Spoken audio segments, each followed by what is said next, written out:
$1,000, 1,000 US dollars for anybody that knows why I look at my cash accounts every day. How can I start a business without a lot of capital? Once you know how to multiply money, you don't have to chase money. Money chases you.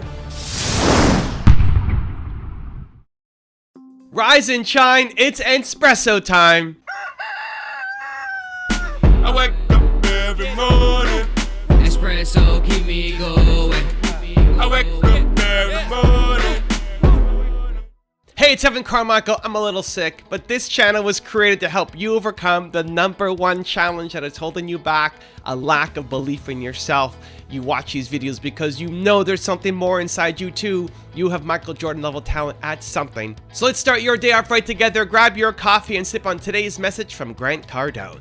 Also, if you want to have more confidence, check out my 254 series. They're free. The links to join are in the description below.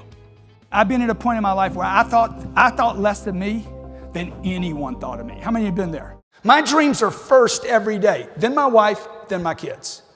I can take care of my wife and my kids now. Would you agree? I abandoned this. This is the fuel for who I am. You have to go build self-confidence. How many of you looked at your finances this morning? Be honest. How many of you looked at every account you had this morning? Let me see hands. 3 or 4 or 5 people. I look at my finances every day. Every morning I look at my finances.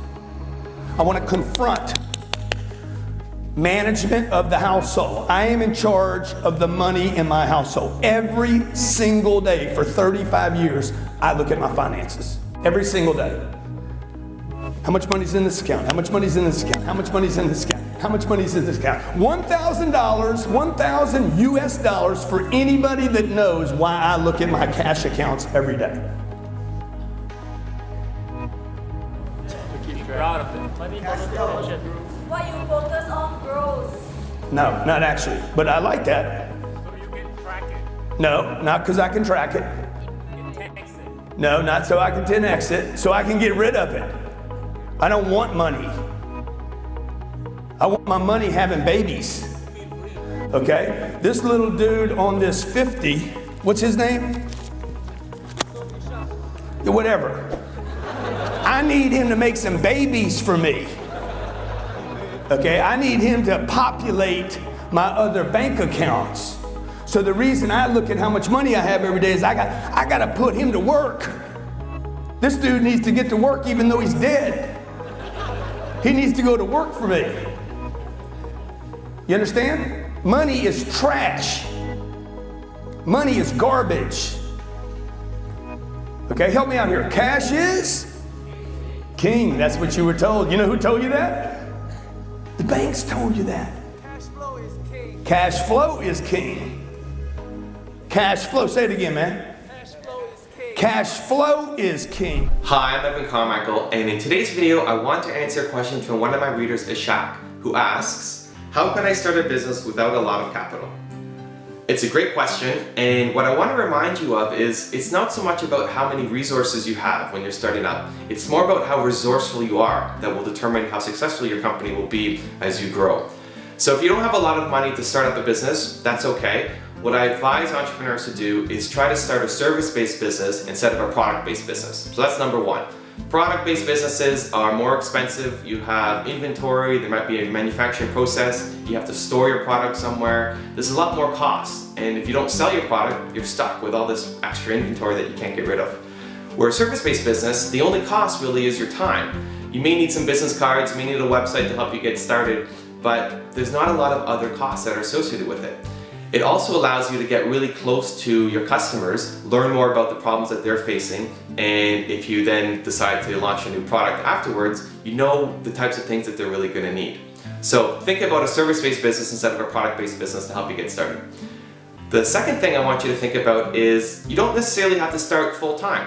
Can you do your business part-time to get you started so you have some momentum going and you ensure that you have some money coming in from another job that may be on a part-time basis.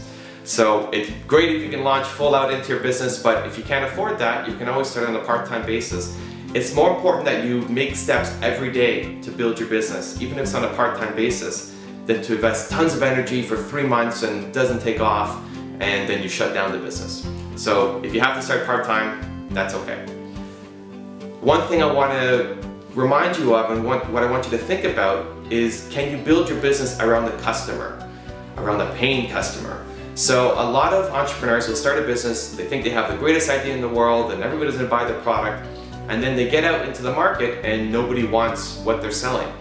The best way to build a business is to find a customer who has a problem and offer to solve it. If you can build your business around paying customers, you're much more likely to become successful. And the last thing I want to talk about is, I would strongly encourage you to follow your passion. A lot of entrepreneurs start a business because they think they're going to make a lot of money, but they're not really interested in whatever field they're getting into. It's almost always a recipe for failure. The most successful entrepreneurs are the ones who follow what they're really excited about and passionate about and can pour their heart into, and people see their enthusiasm and they want to jump on board and they want to hire you or they want to buy your products or service. So really try to tap into what really makes you tick, what you're super excited about, and try to launch a business around that passion. So I hope that helped. If you enjoyed the video, please leave a comment below. If you have any other questions, I'm also going to check out the comments below, and also give the video a thumbs up, and we'll see you on the next episode. Money moves to those who know how to multiply. I want you to look at the richest people in the world. Some of the richest people in the world, they are money managers. They are investors. Now, why do people throw money at them? Because they know how to multiply money. They know how to generate good returns for their investors. It's very simple. Once you know how to multiply money, you don't have to chase money. Money chases you. I remember back then when I was a teenager, when I was asking the bank to give me a credit card for $1,000, and they wouldn't give that to me. Why? Because back then, I didn't know how money works. I didn't know how to multiply money, right? They wouldn't even give me a credit card, a limit of $1,000. And now the banks call me and say, Mr. Locke, do you need a loan? Do you want to buy a building? Do you want to expand your business? We're more than happy to give you a huge line of credit, unsecured. Why? Because they know I know how to multiply money now. If you want to know how Grant Cardone learns from his losses, check out the video right there next to me. I think you'll enjoy it. Continue to believe, and I'll see you there. I know a lot of people say they learn from their losses, but I don't. I get better because of my successes.